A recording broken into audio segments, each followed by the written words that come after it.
नमस्कार साथियों, मैं अर्जुन और स्वागत करता हूं आपके अपने प्यारे से चैनल स्किल वॉरियर ड्रीम 450 पे। आई होप कि आप लोग स्वस्थ होंगे, मस्त होंगे और पढ़ने में व्यस्त होंगे।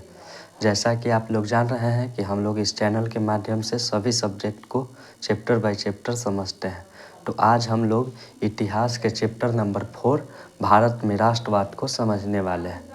तो चलिए हम लोग देखते हैं इतिहास के चैप्टर नंबर 4 भारत में राष्ट्रवाद को। सबसे पहले श्री गणेशाय नमः। गणेश जी का आशीर्वाद होना जीवन में बहुत जरूरी है। मैं माँ सरस्वती। तो चलिए हम लोग देखते हैं सबसे पहले इतिहास। इतिहास हमारा दो प्रकार का होता है। एक तो हो जाता है हमारा भारत का इतिहास, दूसरा हमारा हो जाता है विश्व का इतिहास। इतिहास में हमें दो प्रकार को इतिहास को हम बात देते हैं। पहला हमारा भारत का इतिहास हो जाएगा, दूसरा हमारा विश्व का इतिहास होगा। तो विश्व के इतिहास में हमारे पहला चैप्टर आ जाता है इतिहास का यूरोप में राष्ट्रवाद, दूसरा चैप्टर आ जाता है समाजवाद एवं साम्यवाद और तीसरा चैप्टर आ जाता है हिंद चीन में राष्ट्रवादी आंदोलन। ये इतिहास के पहला चैप्टर, दूसरा चैप्टर, तीसरा चैप्टर विश्व का इतिहास में आ जाता है। और इतिहास के चौथा चैप्टर भारत में राष्ट्रवाद, ये भारत के इतिहास में आ जाता है। तो हम लोग पहला चैप्टर, दूसरा चैप्टर, तीसरा चैप्टर को छोड़कर सबसे पहले इतिहास के चौथे चैप्टर भारत में राष्ट्रवाद को जानने वाले हैं, क्योंकि ये सभी विश्व के इतिहास है। विश्व के बारे में हमें ज़्यादा पहले से जानकारी नहीं होती है, इसलिए हमें सबसे पहले भारत का इतिहास समझना होगा। इसलिए हम सबसे पहले भारत में राष्ट्रवाद को लेकर आए हैं। आई होप कि आप लोग समझ गए होंगे कि हम सबसे पहले 4 चैप्टर क्यों लाया, ये तीनों को क्यों नहीं लाया। तो चलिए हम लोग सब स्टार्ट करते हैं भारत में राष्ट्रवाद को।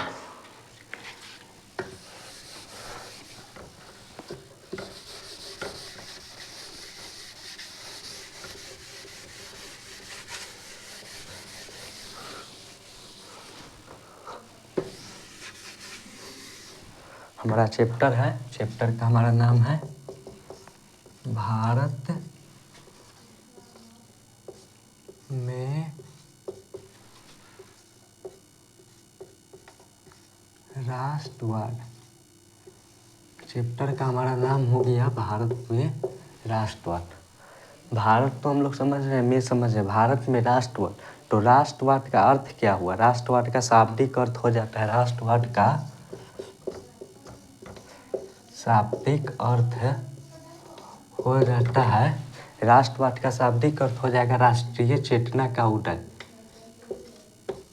राष्ट्रीय चेतना का उदय। राष्ट्रवाद का शाब्दिक अर्थ हो जाता है राष्ट्रीय चेतना का उदय, मतलब कि हमारे मन में राष्ट्रीय यानी कि देश के प्रति उसको उदय यानी कि बढ़ाने की चेतना आ जाता है, हमारे देश के प्रति प्रेम आ जाता है। इसका हम लोग परिभाषा लिख सकते हैं राष्ट्रवाद का। परिभाषा हम लोग लिख सकते हैं राष्ट्रवाद का कि राष्ट्र के प्रति, राष्ट्र को हम लोग देश भी बोल सकते हैं, तो देश के प्रति प्रेम की भावना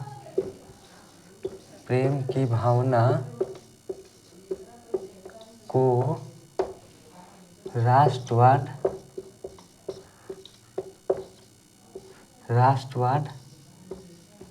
कहते हैं। राष्ट्र के प्रति प्रेम की भावना को राष्ट्रवाद कहते हैं, मतलब कि अपने देश के प्रति प्रेम की भावना, जैसे हमारा देश भारत हो गया, हम लोग भारत से प्रेम करते हैं, इसे ही हम लोग राष्ट्रवाद कहते हैं। अपने देश के प्रति प्रेम आना, उसे ही राष्ट्रवाद कहते हैं। राष्ट्रवाद को हम लोग समझ लिए। अब चलते हैं राष्ट्रवाद के कारण। भारत में राष्ट्रवाद के कारण क्या क्या थे, भारत में राष्ट्रवाद क्यों आया, इसके बारे में हम लोग अब जानेंगे। तो चलिए हम लोग देखते हैं राष्ट्रवाद के कारण।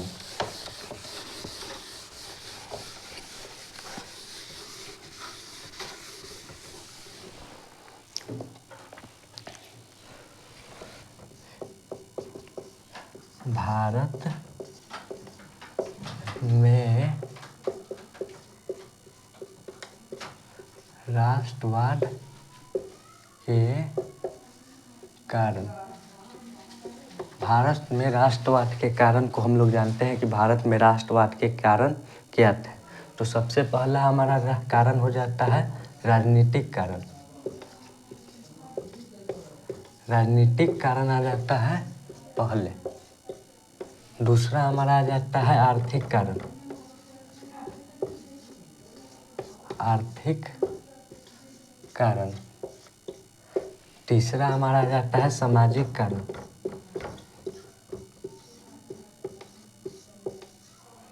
सामाजिक कारण।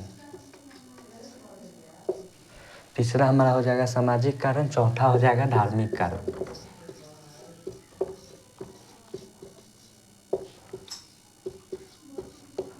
राष्ट्रवाद के ये सभी कारण हो गए। पहला हो गया राजनीतिक कारण। तो राजनीतिक कारण में क्या क्या थे हम लोग अभी आगे जानेंगे।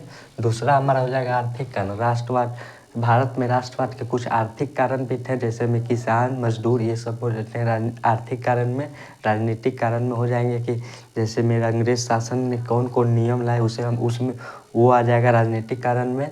किसान मजदूर और ये लोग को क्या क्या समस्याएं झेलने पड़ी ये बचता है आर्थिक कारण में। कुछ सामाजिक कारण भी थे, जैसे में भारतीयों के साथ अच्छा व्यवहार नहीं हो रहा था, उसे हम लोग सामाजिक कारण में ले लेंगे। और कुछ धार्मिक कारण भी थे, अनेक धार्मिक कारण भी थे। आगे हम लोग देखते हैं कि क्या क्या ये सब कारण थे। तो चलिए हम लोग बिना देर किए समझते हैं राजनीतिक कारण को। भारत में राष्ट्रवाद के राजनीतिक कारण को हम लोग समझते हैं। भारत में राष्ट्रवाद के राजनीतिक कारण। राजनीतिक कारण, सबसे पहले राजनीतिक कारण क्या था। तो सबसे पहले तो हमारा देश 1498 में खोज हुआ था। भारत की खोज हो गई थी। भारत की खोज हुई थी 1498 ईस्वी में। किसने की थी भारत की खोज, किसने की थी तो की थी वास्को डी गामा ने किया था। वास्को, माफ करिएगा, भारत का खोज है सबसे पहले 1498 ईस्वी में वास्को डी गामा ने, वास्को डी गामा ने किया। वास्को डी गामा एक पुर्तगाली व्यक्ति था। भारत की खोज सबसे पहले 1498 ईस्वी में वास्को डी गामा द्वारा किया गया, जो कि एक पुर्तगाली व्यापारी था, पुर्तगाली व्यक्ति था। इसके बाद 1600 ईस्वी में 1600 ईस्वी में east India company, east India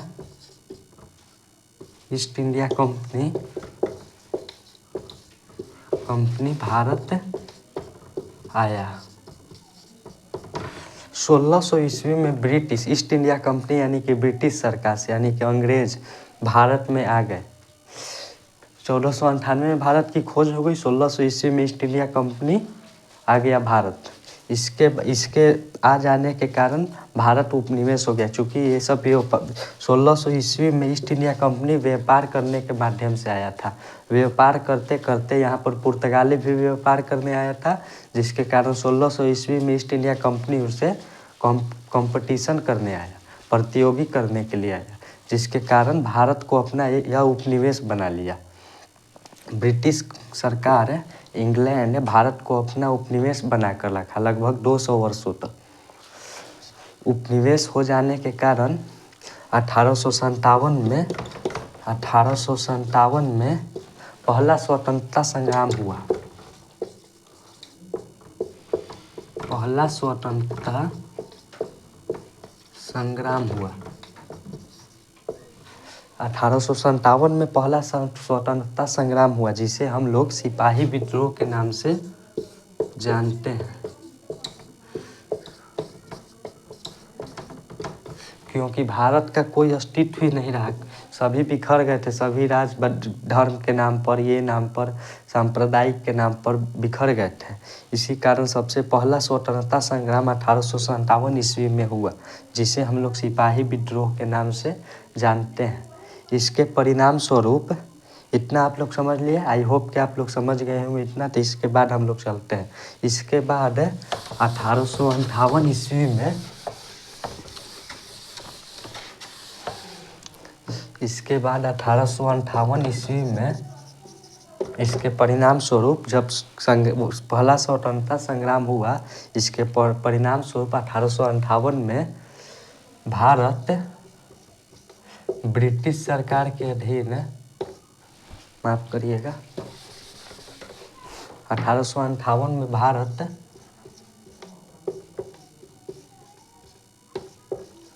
British सरकार के अधीन हो गया। मतलब कि पहले इस पे सभी का कब्जा था। जो पहले पुर्तगाली भी आकर रहते थे, अंग्रेज भी रहते थे, डच भी रहते थे भारत पर 1857 के क्रांति के बाद इस पर 1858 में पूर्ण रूप से ब्रिटिश सरकार के अधीन हो गया। मतलब कि भारत के सभी राज्य ब्रिटिश सरकार के अधीन हो गया और इसके इस शासन का प्रचलन महारानी विक्टोरिया के अधीन था। महारानी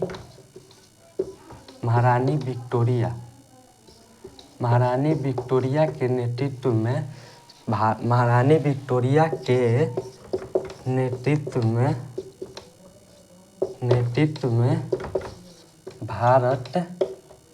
भारत का एक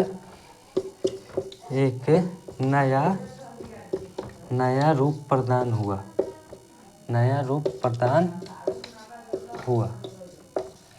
अब पूर्ण रूप से भारत महारानी विक्टोरिया के अधीन में ब्रिटिश सरकार, महारानी विक्टोरिया ब्रिटिश सरकार के वाइसराय थी। तो इसके नेतृत्व में भारत का एक नया रूप प्रदान हुआ। मतलब कि भारत के सभी राज्य ब्रिटिश सरकार के अधीन हो गए। मतलब कि अब पूर्ण रूप से भारत पर ब्रिटिश सरकार का कब्जा हो गया था, जिसका शासन महारानी विक्टोरिया चला रही थी। चलिए इसके बाद हम लोग जानते हैं क्या क्या हुआ 1857 की क्रांति का यह परिणाम हुआ कि 1858 में महारानी विक्टोरिया के अधीन भारत के सभी राज्य ब्रिटिश सरकार के अधीन हो गए और भारत को एक नया ढांचा प्रदान हुआ। चलिए अब हम लोग इसके आगे देखते हैं।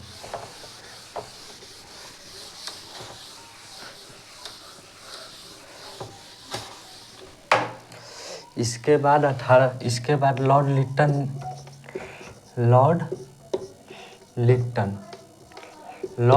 आता है। लॉर्ड लिट्टन 1878 में एक कानून लाता है।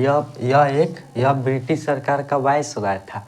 लॉर्ड लिट्टन जो था यह 1876 से 1880 तक ब्रिटिश सरकार का वाइसराय रहा। तो इसके दौरान यह 1878 ईस्वी में एक कानून लाया, जो कि जिसको हम लोग जानते हैं वर्नाकुलर प्रेस एक्ट। इसे हम लोग वर्नाकुलर प्रेस एक्ट के नाम से जानते हैं। वर्नाकुलर प्रेस एक्ट, इसमें यह चूँकि भारत अब ठीक है अंग्रेज के अधीन हो गया था, जिसके कारण भारतीय बिखर गए थे। इसी कारण भारत में अनेक क्रांतिकारी पुरुष हुए, जिन्होंने मतलब कि प्रेस के माध्यम से अपनी एकता बनानी चाहिए। पर 1878 में लॉर्ड लिट्टन ने एक कानून ला दिया, वर्नाकुलर प्रेस एक्ट। मतलब कि प्रेस पर प्रतिबंध लगा दिया कि भारतीय प्रेस अब नहीं छपेंगे। भारतीय प्रेस पर प्रतिबंध लगा दिया कि इसमें मतलब कि राष्ट्र के प्रति प्रेम वाला जो भावना हो उस पर प्रतिबंध लगा दिया कि वैसे समाचार मतलब कि प्रेस में न्यूज़पेपर में नहीं छपेंगे। 1878 में एक कानून लाया लॉर्ड लिट्टन। फिर 1879 में एक कानून आया, जिससे हम लोग 1879 में एक आर्म्स एक्ट आया। आर्म्स एक्ट आया 1879 में आर्म्स एक्ट आया। यह भी लॉर्ड लिट्टन ही आया। यह अंग्रेज का ब्रिटिश सरकार का वाइसराय था। यह 1879 ईस्वी में एक आर्म्स एक्ट लाया। इसमें भारतीयों को हथियार रखने की हथियार रखने की मतलब कि हथियार रखना मना था। इस कानून के तहत आर्म्स एक्ट के तहत भारतीयों को बम बारूद हथियार नहीं रखना था। अंग्रेज जितना चाहे जितना हथियार रख सकते थे, पर आर्म्स एक्ट के तहत भारतीय हथियार नहीं रख सकते थे। यह दोनों कानून लॉर्ड लिटन लाया। इसके बाद आता है लॉर्ड रिपन। इसके बाद लॉर्ड रिपन आता है। यह दो कानून आया, यह भी क्रांति भारत में राष्ट्रवाद के कारण बना। इसके बाद लॉर्ड रिपन आता है। लॉर्ड रिपन, इसके बाद लॉर्ड रिपन आता है। यह 1883 में 1880 के बाद है। 1880 के बाद लॉर्ड रिपन आता है। 1880 के बाद लॉर्ड रिपन आता है। यह 1883 ईस्वी में एक कानून लाता है जिसे हम लोग इल्बर्ट बिल कहते हैं। यह एक बिल पारित किया जिसे हम लोग इल्बर्ट बिल के नाम से जानते हैं। इस बिल के तहत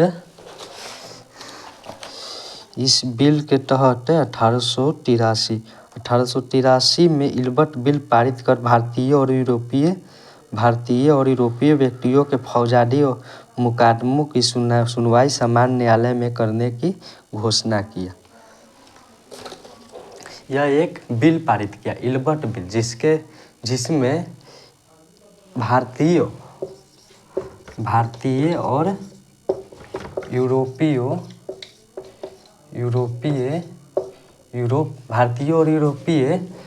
वासी भारत और यूरोप के व्यक्तियों के लिए मतलब कि फौजदारी सुनवाई करने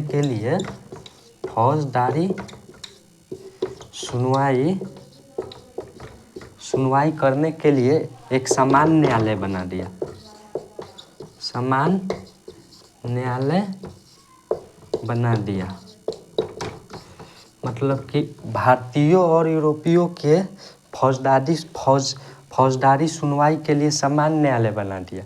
पर अंग्रेज में ऐसा नहीं था। अंग्रेज को उच्च न्यायालय में अधिकार था सुनवाई करने के लिए, लेकिन भारतीयों और यूरोपियों के लिए सामान्य न्यायालय में इसका जगह दे दिया।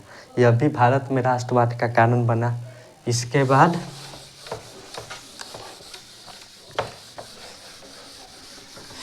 इसके बाद हमारा आ जाता है लॉर्ड कर्जन। इसके बाद लॉर्ड कर्जन आ जाता है। लॉर्ड कर्जन आ जाता है। लॉर्ड कर्जन 1899 ईस्वी में लॉर्ड कर्जन 1899 ईस्वी में एक एक्ट लाता है। कोलकाता कॉरपोरेशन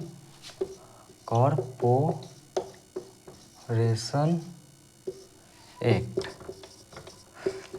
1899 ईस्वी में लॉर्ड कर्जन एक एक्ट लाता है, कोलकाता कॉरपोरेशन एक्ट। इसके तहत कोलकाता कॉरपोरेशन एक्ट में मतलब कि नगर पालिका के निर्वाचित सदस्यों में कमी कर गैर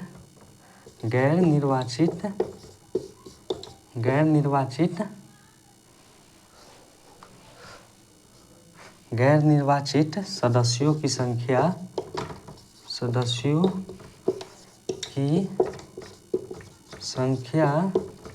में वृद्धि कर दी। 1899 ईस्वी में लॉर्ड कर्जन एक एक्ट लाया जिसे हम लोग कोलकाता कॉरपोरेशन एक्ट के नाम से जानते हैं। इस एक्ट के तहत नगर पालिका में निर्वाचित सदस्यों की संख्या में कमी कर दिया। मतलब कि चुनाव के द्वारा चुने गए निर्वाचित उम्मीदवार की संख्या में कमी कर और गैर निर्वाचित मतलब कि बिना चुनाव के द्वारा चुने गए खुद उम्मीदवार को चुनकर उसकी संख्या में वृद्धि कर दी। मतलब कि चुनाव के द्वारा चुने गए उम्मीदवारों को हटा दिया और उसके जगह बिना चुनाव किए उम्मीदवार को लाकर और उसकी संख्या में वृद्धि कर दी। यह भी भारत में राष्ट्रवाद का एक कारण बना। इसके बाद आता है लॉर्ड डलहौजी। ये सब भारत के राजनीतिक कारण है। इसके बाद आ जाता है लॉर्ड डलहौजी। लॉर्ड डलहौजी। इसके बाद आ जाता है लॉर्ड डलहौजी। इसके बाद आ जाता है हमारा लॉर्ड कर्जन। इसके बाद आ जाता है लॉर्ड डलहौजी। इसके बाद आ जाता है, यह क्या करता है कि यह भारत में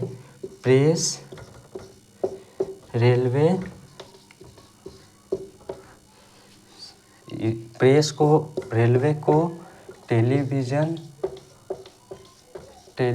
संचार ये सभी को बढ़ावा देता है। मतलब कि तथा परिवहन संचार में बढ़ोतरी लाता है।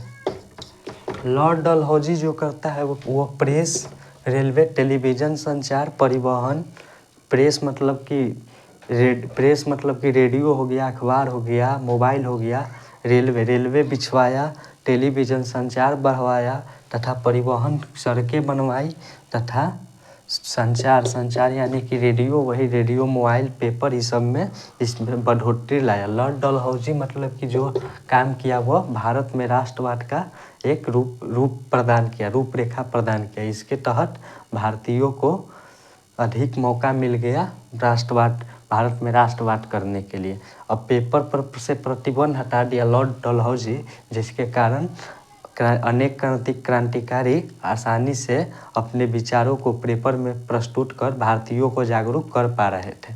उसके बाद रेलवे आ गया। रेलवे के माध्यम से यहाँ से वहाँ कोई भी व्यक्ति आराम से जा पा रहा था। टेलीविज़न पर कोई भी चीज़ दिखाकर भारतीयों को अपने राष्ट्र के प्रति राष्ट्रवादी बनने के लिए प्रेरित किया जा रहा था। उसके बाद परिवहन, एक स्थान से दूसरे स्थान पर कोई भी वस्तु ले जाने में परिवहन के द्वारा आराम हो जा रही थी। उसके बाद संचार, रेडियो में रिकॉर्डिंग कर कोई भी चीज़ यहाँ से वहाँ देश के प्रति प्रेम की भावना को बताया जा रहा था। ये सभी भारत के राजनीतिक कारण होगा। इसके बाद हम लोग देखेंगे भारत के आर्थिक कारण। भारत में राष्ट्रवाद के आर्थिक कारण को हम लोग देखेंगे।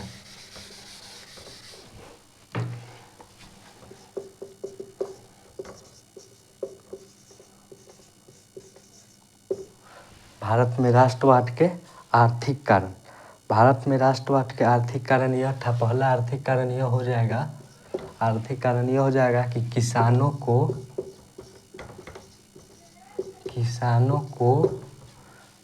खेत पर कृषि करने के बदले अंग्रेजी सरकार को लगान देना होता था। किसानों को खेत पर कृषि करने के बदले अंग्रेज सरकार को लगान देना पड़ता था। किसान जब अपने ही खेत पर खेती करते थे फिर भी उन्हें अंग्रेज सरकार को लगान देना पड़ता था। यह भारत में राष्ट्रवाद का आर्थिक कारण हो गया, पहला आर्थिक कारण हो गया। इसके बाद भारत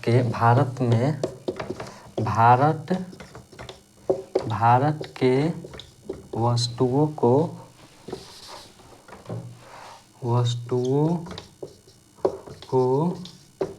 निर्यात करने की आज़ादी नहीं थी। भारत के वस्तुओं को निर्यात नहीं किया जा सकता था और यह भी एक कारण था कि भारत में मतलब कि जो भी वस्तु बना उसको कोई और किसी और देश में ले जाकर नहीं बेचा जा सकता था, जबकि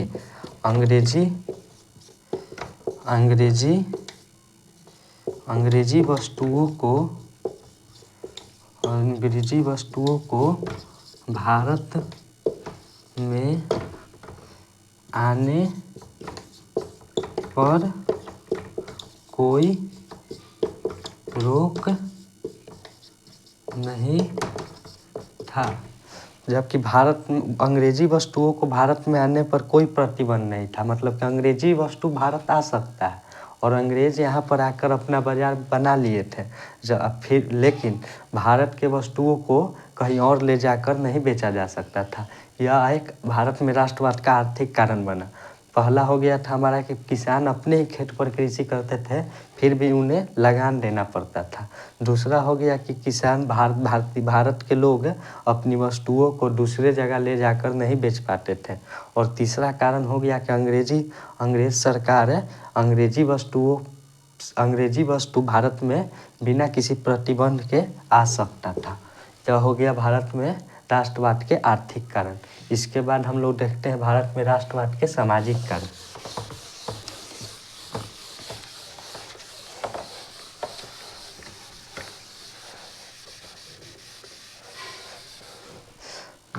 हम लोग भारत में राष्ट्रवाद के राजनीतिक कारण देख लिए, आर्थिक कारण देख लिए। अब हम लोग देखेंगे भारत में राष्ट्रवाद के सामाजिक कारण। भारत में राष्ट्रवाद के सामाजिक कारण को हम लोग देखते हैं। पहला हो जाएगा भारतीयों के साथ भारत में अच्छा व्यवहार नहीं होता था।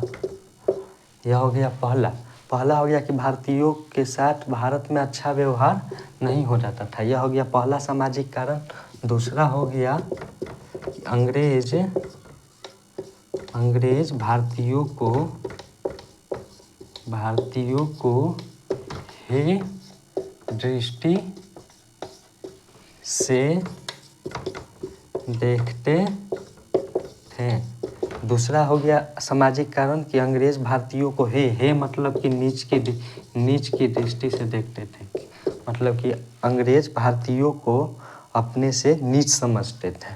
तीसरा कारण हो गया कि विदेश में भारतीयों के साथ अच्छा व्यवहार नहीं होता था। तीसरा कारण हो गया कि विदेश में भारतीयों के साथ अच्छा व्यवहार नहीं होता था। मतलब कि भारत के लोग कहीं भी विदेश गए तो उनके साथ अच्छा से प्रस्तुत नहीं होते थे। कोई भी लोग ये कहीं पर भी अच्छे से प्रस्तुत नहीं हो पाते थे। इनको हे की दृष्टि से देखा जाता था कि भारतीय आ गए। ये हो गया हमारा भारत में राष्ट्रवाद के सामाजिक कारण। ये तीन हो गए हमारे भारत में राष्ट्रवाद के सामाजिक कारण।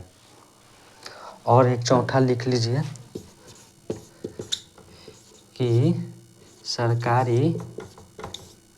चौथा लिख लीजिए यहाँ पर कि सरकारी सेवाओं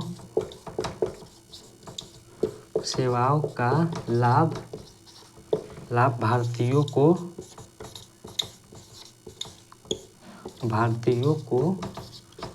नहीं मिल पाता था।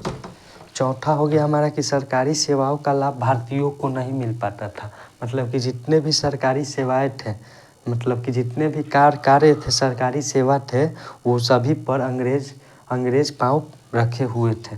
भारतीयों को उसमें नहीं लिया जाता था। भारतीयों को उन पर आने से रोक दिया जाता था। जितने भी सरकारी सेवाएं हैं उस पर भारतीयों को लाभ नहीं मिल पाता था। केवल अंग्रेज ही उन पर बैठे हुए थे, सभी सरकारी पद पर अंग्रेज ही बैठे हुए थे, भारतीयों को मौका नहीं मिल पाता था। तो भारत में राष्ट्रवाद का पहला सामाजिक कारण हो गया कि भारतीयों के साथ भारत में अच्छा व्यवहार नहीं होता है। दूसरा हो गया अंग्रेज भारतीयों को नीच की हे की दृष्टि से देखते हैं। तीसरा हो गया विदेश में भारतीयों के साथ अच्छा व्यवहार नहीं हो रहा था। चौथा हो गया सरकारी सेवाओं का लाभ भारतीयों को नहीं मिल पा रहा था। ये सभी भारत में राष्ट्रवाद के सामाजिक कारण हो गए। इसके बाद हम लोग देखेंगे धार्मिक कारण। आई होप कि आप लोग समझ रहे होंगे।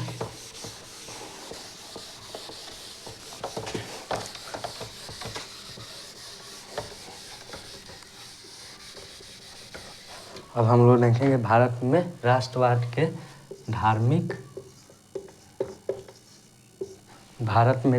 के हम लोग अब धार्मिक कारण देखेंगे। धार्मिक कारण में हो जाता है हमारा कि शताब्दी के अनेक महापुरुषों ने सामाजिक और धार्मिक के खिलाफ आंदोलन की शुरू किए। यूरोपीय विद्वानों ने भारतीय धर्म ग्रंथों का अंग्रेज में अनुवाद किया। मतलब कि सामाजिक कारण यह था कि अंग्रेज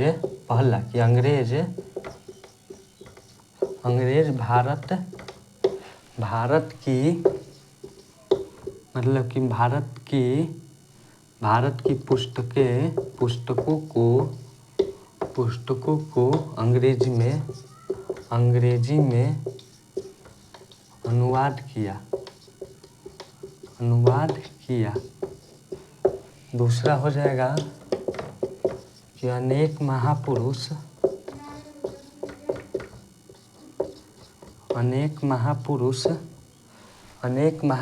धर्म को लेकर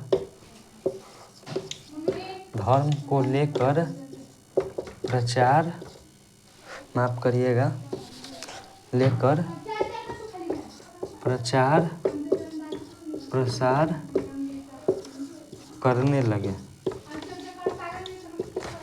पहला कारण हो गया कि भारत की पुस्तकों को मतलब कि भारतीय पुस्तकों को अंग्रेजी में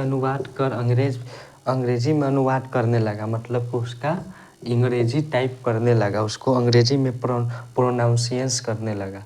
दूसरा हो जाएगा अनेक महापुरुष धर्म को लेकर प्रचार प्रसार करने लगे भारत में। जैसे उनमें आ जाते हैं, पहले आ जाते हैं स्वामी दयानंद सरस्वती आ गए। फिर आ जाएंगे हमारा स्वामी विवेकानंद आ गए। और भी कई सारे थे, अनेक महापुरुष हुए जो धर्म को लेकर प्रचार प्रसार किए। ये सब भारत में राष्ट्रवाद के धार्मिक कारण हो गए। ये भारत में राष्ट्रवाद के कारण हम लोग देख लिए। अब इसके बाद हम लोग गांधी जी के बारे में समझेंगे और प्रथम विश्व युद्ध को समझेंगे कि प्रथम विश्व युद्ध के दौरान गांधी जी क्या क्या किए। और प्रथम विश्व युद्ध में अंग्रेज जब इंग्लैंड जब प्रथम विश्व युद्ध में गया तो वो भारतीयों को क्या क्या वादा किया और क्या नहीं निभाया, जिसके कारण महात्मा गांधी कई आंदोलन किए और भारत को स्वतंत्र राष्ट्र का दर्जा मिल गया। और इसके बाद हम लोग पार्ट 2 में देखेंगे। तब तक के लिए धन्यवाद। इसके बाद हम लोग पार्ट 2 में देखेंगे।